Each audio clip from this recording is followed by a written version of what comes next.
What is up guys, Ben and welcome back to a new video, man. Today I have you, it's more Career Goodness. If you didn't see my last one, do be sure to go and check that out. Link in the description on the screen on my channel, so do be sure to subscribe to never miss an episode. Also do be sure to leave a like and a comment, saying career mode is for mothers.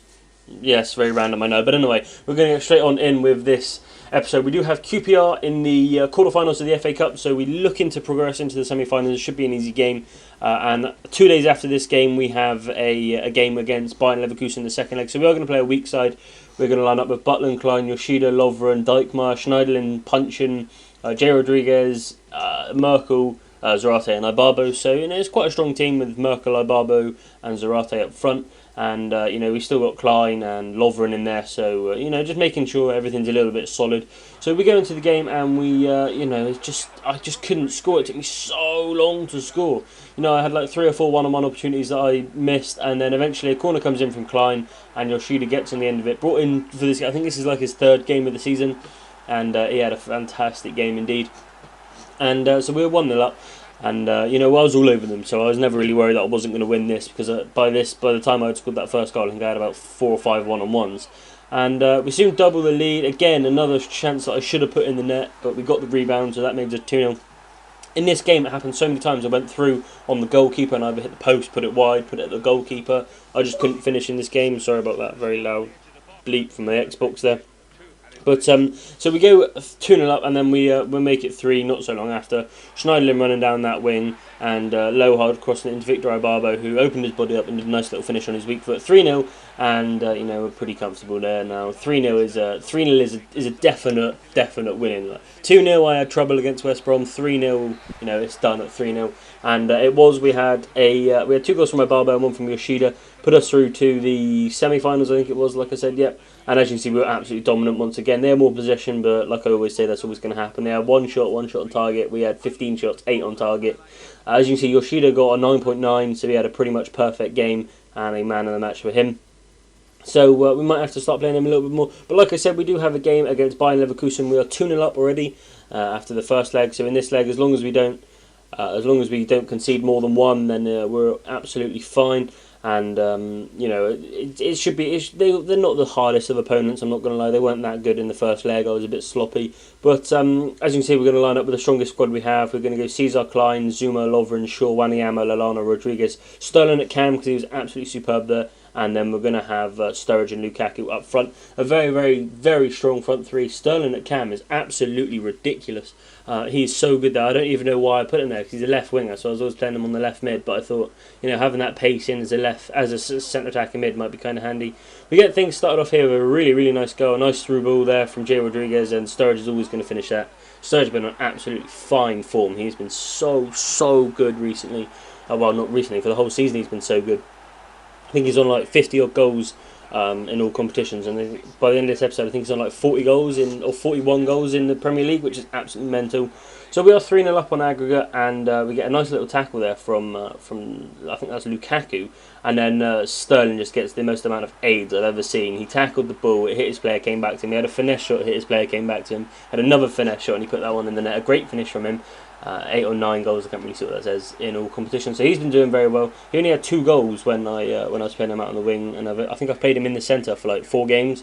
So such a sloppy goal to concede as well. I went to do a big lob through ball from Shaw, meant to go all the way out to the right winger, and all he did was ended up just chipping it into the middle, where 3 people were waiting to slap it in the net. But we're still 4-1 up on aggregate, and we do get another goal just to seal it here. Daniel Sturridge going through, just opens his body up, a lovely little finesse into bottom left hand corner, goalie's bottom right. And if there was any doubt before, there is none now. We've got a 4 goal advantage, we've got 2 away goals, but well, mind you, if they had come back, if they score 4 goals, they'd have bloody 5 away goals. But in the end, they just started falling apart. The defence just started splitting, and we were on form with Danny Sturridge scoring a hat-trick. A fantastic game for Daniel Sturridge. Every game he plays is a fantastic game, really. He's just so good. It's unbelievable. But that's the end of the game. We do win 6-1 on aggregate. So we're going to take that, and we're going to go into the quarter-finals against Zenit St. Petersburg. So hopefully that should be another easy game. As you can see, domination again, 12 shots, 10 on target to 2 shots, 1 on target. We even have more possession in this game. You're bad when you get more... the computer's bad when you get more possession than them. So Daniel Sturridge picking up a man in the match like he would with his 3 goals, and us picking up a win. We're into the quarterfinals now against Zenit, like I said. Should be an easy game, and at the start of this season I said to myself I want to get to the semi-final of the Champions League, so it should be a pretty easy thing to do for us now. And hopefully we can make sure that make sure we do the business and go on to win. Probably most likely going to be playing someone like Atletico or PSG or Real Madrid in the final, which is going to be a bit of a tough game, but it should be manageable. Now we actually have a couple of international friendlies in the middle of an episode, which never usually happens. We usually have them at the beginning of an episode. But we might as well get these out of the way. We have a game against Argentina. We're going to line up with I just delegated it to the assistant manager, I'm not going to lie. We ended up having a 0-0 draw against Argentina, which I'm happy with, away, especially away, because away games usually lose when you sim. So, a 0-0 I'm happy with. And then straight after that, we had an international friendly against Egypt. I'll be looking to win this home or away. And I meant to manage the team because I think the centre-back got a red card and then it put me in the Southampton squad for some reason. So, that's a bit of a pain. But so I just delegated that to the assistant manager again, you'll see here. And he chose a pretty weak side. Everybody seems to favourite Jackson Martinez, but Adrian Ramos is a god. He won me the World Cup pretty much. So I don't know why he isn't playing. But we did win 2-1. Our centre-back actually getting both of our goals, which is kind of odd, considering we had the likes of Falcao, Muriel, Rodriguez, Martinez. Oh, no, I don't think we did. Oh, yeah, no, we did have Rodriguez. So, it's a bit of a weird one. And we do come into the last game of the episode, which is a Premier League game against Manchester City. Sorry about that. We should be winning this really. Manchester City are in 3rd place, but if they lose this, they'll be down in 5th. And Chelsea and Spurs win, that is. So, I don't really want to beat them because obviously I support Man City, but at the end of the day I'm a Southampton manager and I should be doing all I want to win, which is what I'm going to do. And in this game we are going to line up with the exact same team that went out last game, apart from we're going to be playing Zarate up front instead of Lukaku, because Lukaku was kind of tired after the international games, and I've always been wanting to try Zarate and Sturridge up front together, so I thought, this is the perfect time for it. Fate has brought them together, and we do start things off very nicely here. Daniel Sturridge nicked the ball off the centre-back. I don't think I showed it, but he nicked the ball off the centre-back, went through and just finished it, which is his 40th league goal, which is just absolutely insane. A tidy little finish from him. And, puts us 1-0 up pretty early on, and it doesn't take long until we make it 2-0. A great tackle, a nice little bit of passing play. Raheem Sterling goes through on goal, and he's just going to finish that under Joe Hart at the near post, which seems to be really, really OP.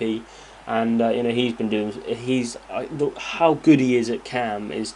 When I bought him, he was a 76 rated player. I played him for 10 games out on the left wing. He went up to a 77. I've played him for 6 games as a Cam, and he's gone up to an 80.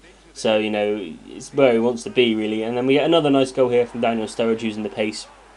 Especially because of the pace as well up front now. I have Sterling and Sturridge. Sterling has like 98 acceleration, 96 sprint speed. He's just so quick.